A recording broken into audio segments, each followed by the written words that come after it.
The early morning sun cast a golden glow over the quiet suburban street as the school bus rumbled down the road. It was a routine morning for Mr. Dawson, the bus driver. For years, he had driven the same route, picking up children and dropping them safely at school. He knew every stop by heart, every child by name. But today something was different. As he approached the usual pickup spot near the park, he noticed a strange sight up ahead. A group of police dogs, 3 large German shepherds, stood in the middle of the road, right in front of the bus's path. They weren't wandering or playing. They stood still, alert, their eyes locked on the bus. Their bodies formed a barrier, refusing to move. Mr. Dawson slowed the bus and honked lightly, expecting them to scatter. But they didn't even flinch. He frowned, gripping the steering wheel. His first thought was that they might be lost, but these weren't ordinary stray dogs. They wore official police vests, their badges gleaming in the sunlight. Something was wrong. Inside the bus, the children murmured in confusion, peeking out the windows. "Why aren't they moving?" a little girl in the front row whispered. "Are they lost?" another child asked. Mr. Dawson took a deep breath and glanced around. There was no officer in sight, no handler giving commands. He reached for his phone to call the local police station, but before he could dial, one of the dogs let out a low, warning growl. The sound sent a chill down his spine. It wasn't an aggressive growl, it was a warning, as if the dog was telling him not to move forward. He turned off the engine and stepped out of the bus cautiously. The moment his foot touched the pavement, the dogs tensed, their eyes darting between him and the road beneath them. One of them, the largest of the 3, barked sharply, then looked down at the ground. That's when Mr. Dawson noticed it. A small, almost invisible crack ran across the pavement near the dog's feet.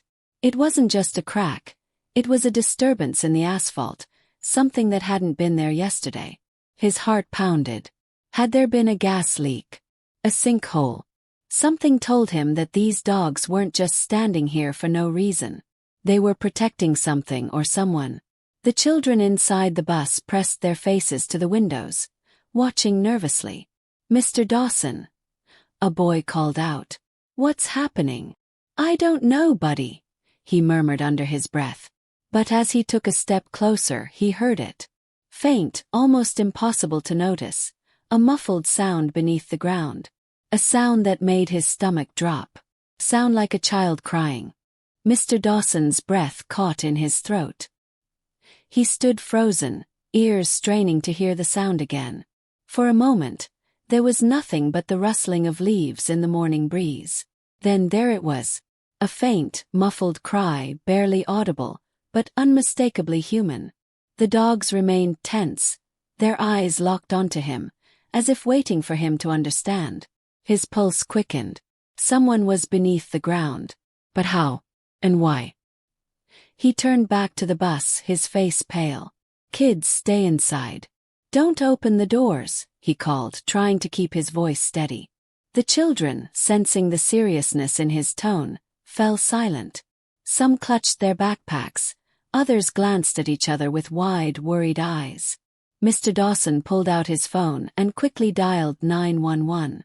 As the line connected, he kept his gaze on the dogs. They didn't seem hostile. In fact, it almost felt like they wanted his help. 911, what's your emergency?"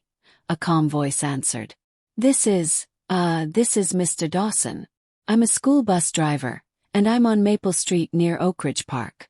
There are police dogs blocking the road, and I think—" he hesitated, trying to find the right words. "I think someone is trapped underground." There was a pause. "Sir, did you say police dogs?" "Yes, 3 of them. They won't move and I can hear." He lowered his voice. "I can hear someone crying from under the road." Another pause. Then the dispatcher's voice grew more alert. "Stay right where you are, sir. I'm sending officers and emergency services to your location." Mr. Dawson swallowed and nodded, even though they couldn't see him. "Okay. But please hurry." As he ended the call, he took a cautious step toward the largest dog. "Hey, buddy," he said gently. You're trying to tell me something, aren't you? The German shepherd let out a small whimper, then pawed at the ground near the crack. The message was clear. Something or someone was right beneath their feet. Mr. Dawson's mind raced. A broken sewer line. A collapsed underground passage. His eyes flickered over the pavement, searching for more clues. That's when he noticed something else. Scratches. Deep, frantic marks near the crack, as if someone had been clawing from below, trying to get out. A chill ran through him. Inside the bus, the children were whispering anxiously. One of the older kids, a girl with braided hair, tapped on the window. "Mr. Dawson, is everything okay?" He forced a reassuring smile. "Just stay put, okay? Help is on the way." The girl nodded, but her face remained worried. Minutes ticked by. Mr. Dawson kept his distance from the dogs but stayed close enough to observe them. They were clearly trained, disciplined, but they were also distressed. They paced in small circles, their ears twitching at every faint sound from below. Then, in the distance, sirens wailed. Relief flooded through him as he spotted flashing lights approaching. A police car, followed closely by a fire truck, pulled up beside the bus. The moment the officer stepped out, the dogs perked up, their tails wagging slightly. "Mr. Dawson." One of the officers, a tall man with sharp eyes, approached. "I'm Officer Reed. We got your call." Mr. Dawson gestured toward the dogs and the crack in the pavement. "I don't know what's going on, but I swear I heard someone down there. And these dogs, they won't leave this spot." Officer Reed glanced at the dogs, then crouched near the ground. He pressed his ear to the pavement, listening. A moment later, his expression hardened. He heard it too. "Get the rescue team over here now," he barked into his radio. Firefighters rushed forward with equipment, and the tension thickened. They examined the ground carefully, tapping and testing the surface. One of them, a middle-aged man with gray in his beard, turned to Officer Reed. "This isn't just a crack. There's an underground structure here. Tunnel, maybe." "A tunnel," Mr. Dawson repeated, stunned. The firefighter nodded grimly. "And someone's trapped inside." The dogs barked urgently as if demanding action. Mr. Dawson felt his stomach churn. Who was down there? And how had they ended up trapped beneath the road? The firefighters worked quickly, setting up equipment to assess the underground structure. One of them brought out a special microphone, pressing it against the pavement. A crackling sound filled the air, followed by the faint but undeniable noise of crying. It was weak, barely a whisper through the layers of dirt and asphalt, but it was there. Officer Reed's face grew tense. He turned to one of the firefighters. "How deep do you think it is?" The firefighter shook his head. "Hard to say. But if we can hear them, they're not too far down. The structure must have a thin ceiling, which means we need to be careful. Too much pressure, and it could collapse." The largest of the police dogs barked sharply and moved closer to the crack, pawing at it with urgency. It wasn't just that they sensed someone in danger. They knew exactly who was down there. Mr. Dawson swallowed hard, feeling a knot tighten in his chest. "Who could it be?" he asked, his voice low. "How does someone even end up beneath a road?" Officer Reed exchanged a look with the firefighters. "We don't know yet. But we're going to find out." The bus door creaked open behind them, and the girl with the braids stepped down hesitantly. "Mr. Dawson," she said softly, "I think I know who's down there." He turned to her, surprised. "What do you mean, Emily?" She bit her lip, glancing at the officers before speaking. "Yesterday after school, my little brother Jake and his friend Mason were playing near this street. I told them not to wander too far, but they ran off toward the old storm drain by the park." She paused, fidgeting with her fingers. "Last night Mason's mom called my mom. Mason never came home." Mr. Dawson felt a cold weight settle in his stomach. "And Jake?" Emily shook her head. "He came home, but he wouldn't talk. He just kept crying, and when Mom asked what was wrong, he said, 'Mason's stuck.'"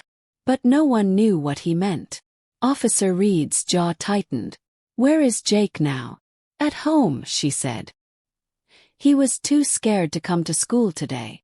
One of the firefighters, who had been inspecting the area, stood up suddenly. "Officer, you need to see this." They all turned as he pointed toward a storm drain a few feet away. The grate was slightly ajar, and scratch marks lined the edges, just like the ones near the crack. The opening was just big enough for a small child to squeeze through. Mr. Dawson felt his breath hitch. That's how they got down there. The realization sent a shiver through the group. If Mason had fallen in and gotten lost, he could have wandered beneath the road, searching for a way out, only to find himself trapped. Emily's eyes welled with tears. "Jake tried to tell us," she whispered. "But we didn't listen." Officer Reed immediately grabbed his radio. "We have a missing child potentially trapped in an underground drain system. We need blueprints of the area now." The firefighters sprang into action, working quickly to set up a safe way to access the underground space. Mr. Dawson looked back at the police dogs, who still hadn't moved from their spot. They had known all along. They had been waiting for someone to understand. Minutes felt like hours as the rescue team prepared to dig. The sirens had drawn the attention of neighbors, who gathered nearby, whispering in concern. The children on the bus watched with wide eyes, sensing that something serious was happening. As one of the firefighters carefully pried open the storm drain, a gust of cold air rushed out from below. It smelled damp, earthy, and strangely stale. A heavy silence followed, and then, just for a second, a faint voice echoed from the depths. A small, scared voice. "Hello," Emily gasped. "Mason." The tension in the air grew thick. They had found him, but they still didn't know what condition he was in, or if they had enough time to save him. The moment Mason's faint voice echoed from below, everything around them seemed to pause. The rescue team froze for just a second, then sprang into action. The police dogs barked urgently, their bodies tense, as if urging the humans to move faster. Emily clutched her hands together, her face pale. Officer Reed leaned down near the storm drain opening, his voice firm but gentle. "Mason, can you hear me?"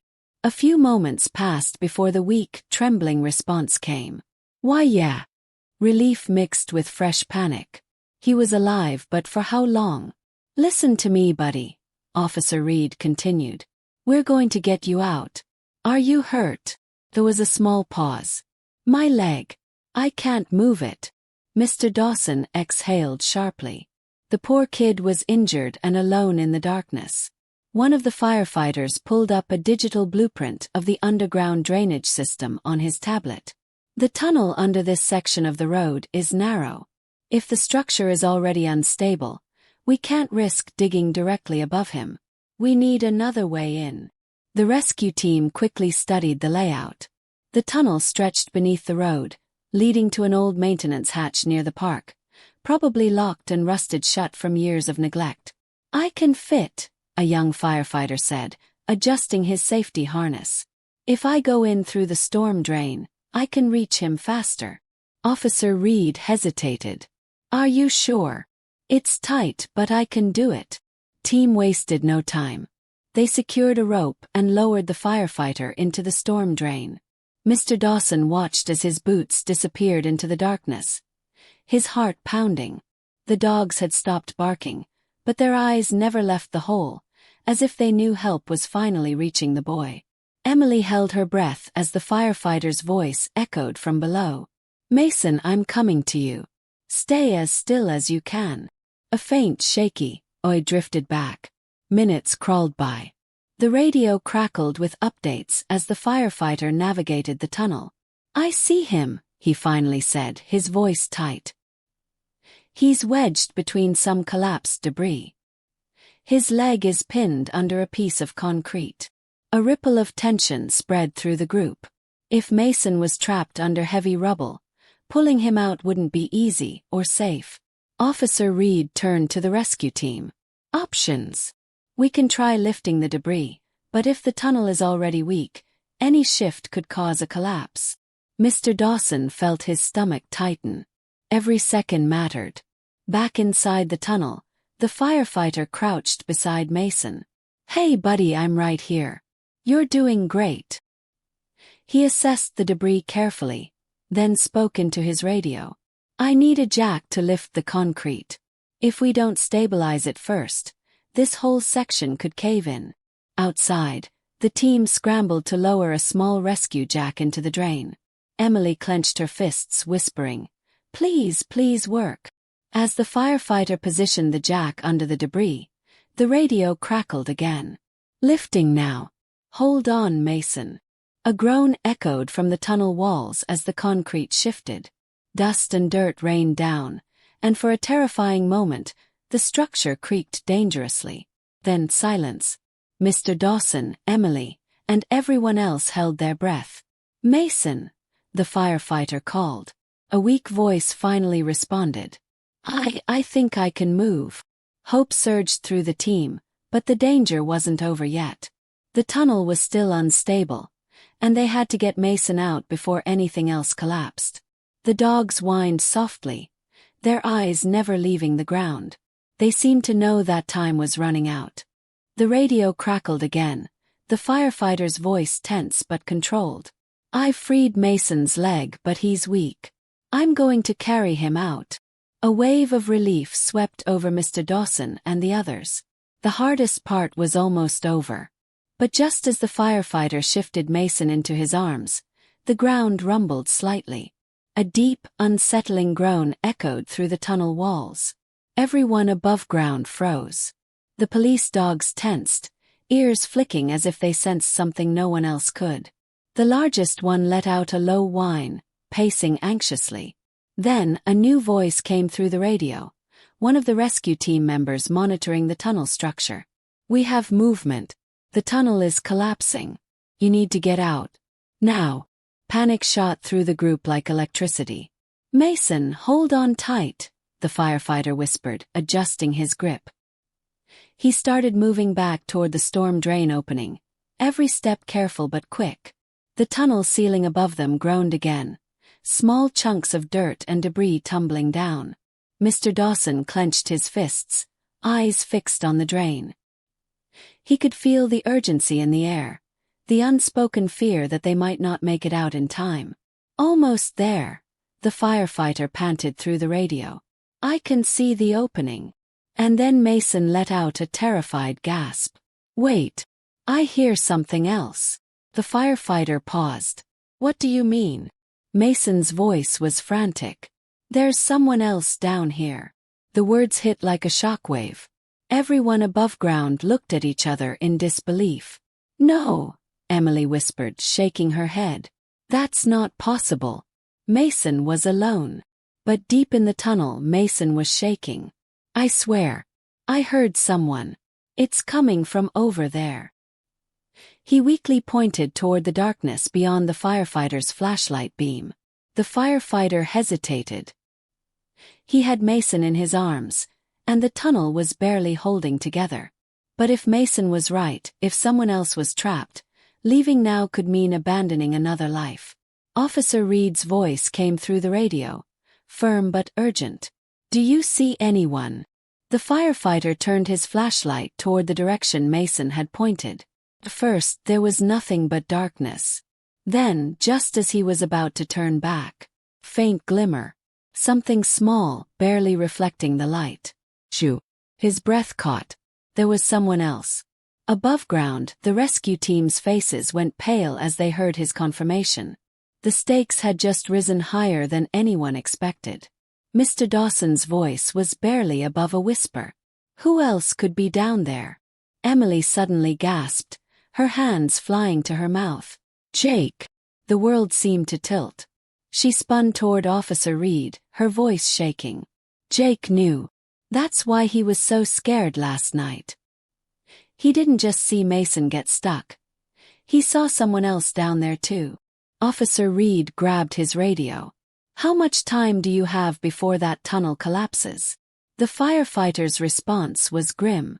"Not much." The entire rescue effort had just changed. They weren't pulling one child out anymore.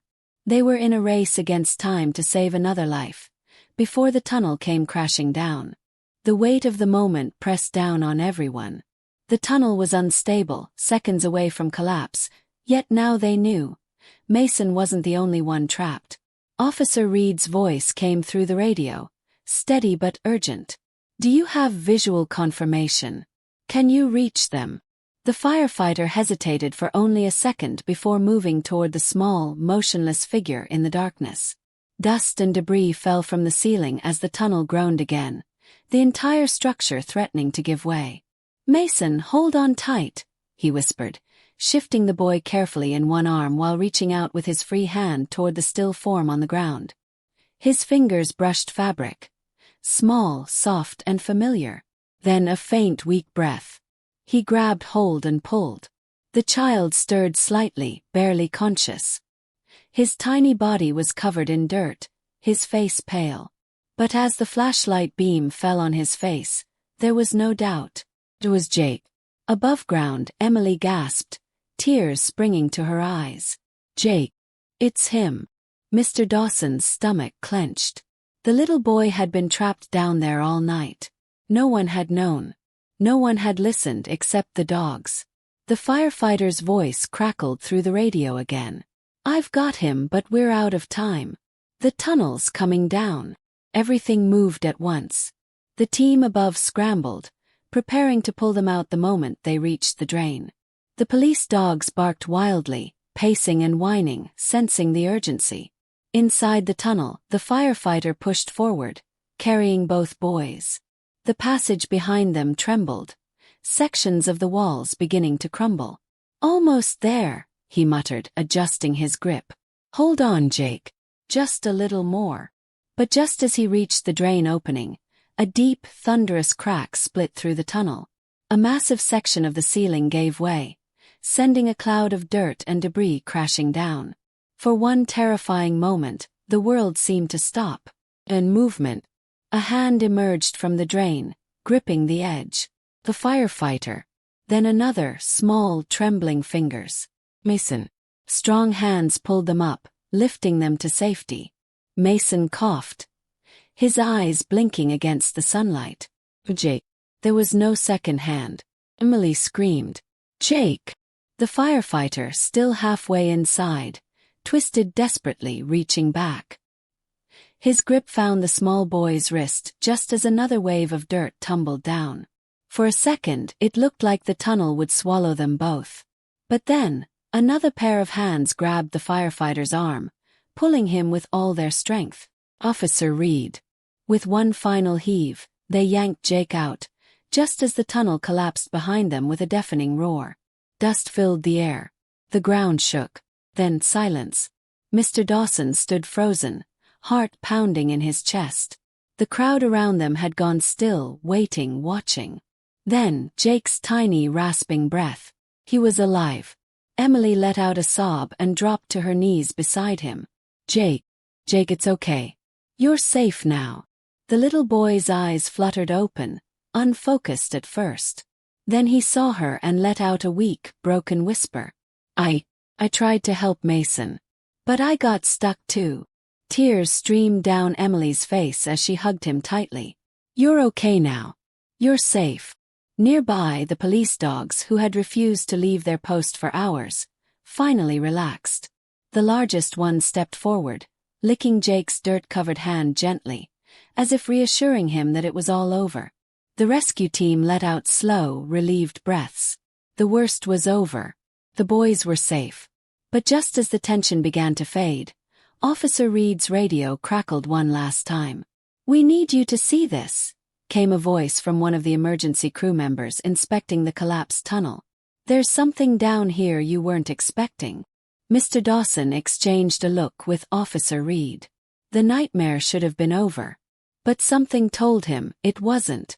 Officer Reed exchanged a look with the firefighter, then stepped toward the collapsed tunnel entrance where the rescue team had gathered. The dust was still settling, the air thick with the scent of damp earth. One of the crew members knelt near the rubble, his face pale as he pointed to something partially buried beneath the debris. The officer crouched beside him, his breath hitching as his flashlight beam fell on the object. It wasn't just dirt and broken concrete. Sticking out from the rubble was an old, rusted metal door, one that had been hidden beneath the ground for who knew how long. "This wasn't part of the drainage tunnel," the firefighter murmured. "What is it?" Officer Reed reached out, brushing dirt away from the edges. The metal was corroded, flaking under his touch. The hinges were bent, as if it had once been forced shut. One of the other emergency workers, an older man who had lived in town for years, frowned as he studied it. "That's not a drain access point. That looks like an old storage hatch." "But for what?" The firefighter shook his head. "Whatever it was, it's been sealed off for decades." There was a moment of silence before Officer Reed finally exhaled, rubbing a hand down his face. "We'll report it to the city. Right now, let's focus on the boys." He turned back to the others. Mr. Dawson was kneeling beside Jake and Mason, both of them wrapped in emergency blankets as paramedics checked them over. Emily hadn't left her brother's side, holding his small hand tightly in hers. The police dogs stood close, their ears twitching but their posture calm now that the danger had passed. Jake's voice was small when he spoke. "I thought I was never gonna get out." Emily swallowed hard, pushing back tears. "Why didn't you tell us, Jake? Why didn't you say Mason wasn't the only one stuck?" The little boy lowered his head. "I tried," he whispered. "But I thought no one would believe me." Guilt tightened in Emily's chest. She had brushed off his fear, assumed he was just upset. If only she had listened sooner. Officer Reed crouched in front of him. "You were very brave," he said gently. "You didn't give up. And those dogs, they never stopped trying to help you." Jake's eyes drifted toward the largest police dog, the one that had refused to leave the spot above the tunnel. The animal watched him, tail flicking slightly, as if waiting for something. Jake let out a small sniffle and reached out. The dog leaned forward, pressing its warm nose against his hand. A soft smile tugged at the corners of Officer Reed's mouth. "Dogs like these, they sense things we don't. That's why they wouldn't move from that spot. They knew you and Mason were down there. And they weren't leaving until you were safe." Jake nodded slowly, as if finally understanding.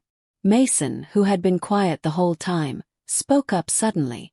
"I thought I heard voices," he said, his brow furrowed. "Before Jake found me. I thought I heard someone else in the tunnel." Mr. Dawson looked at him in confusion. "Someone else?" Mason hesitated, then shook his head. "Maybe I was just scared. But it sounded like a whisper." The firefighter glanced back toward the collapsed tunnel and the rusted hatch, his expression unreadable. But he didn't say anything. The paramedics finished their checks and assured everyone that the boys would be okay, just exhausted and a little dehydrated. They helped them into an ambulance to take them to the hospital for further evaluation. As the emergency lights flashed, casting red and blue glows against the pavement, the reality of the day's events settled over everyone. The children on the school bus, who had been watching in stunned silence, finally let out murmurs of relief. The crowd that had gathered started to disperse, neighbors whispering about the strange discovery beneath the street. Mr. Dawson let out a long breath, rubbing his hands together. "I don't think I'll ever look at this road the same way again." Officer Reed gave a small chuckle. "I think a lot of people won't." He turned toward the police dogs, who were now being loaded back into their transport unit. "But if there's one thing we should remember, it's that these dogs knew the truth before any of us did." Mr. Dawson nodded. "They saved those boys." As the last of the emergency vehicles prepared to leave, Emily lingered near the ambulance where Jake was sitting. He was sleepy, his small body wrapped in a thick blanket, but when she reached out to brush his messy hair back, he gave her a tiny smile. "You're my hero," she whispered. Jake blinked up at her, then shook his head. "No," he murmured. "The dogs were." Emily glanced back at the police unit just as the largest dog turned its head toward them. For a split second their eyes met. And somehow in that silent exchange she felt it, the quiet understanding that these animals had known all along. As the vehicles pulled away, the town slowly returned to normal. The road was quiet again, the morning's chaos fading into memory. But beneath the earth, beyond the rubble and dust, the rusted metal door remained.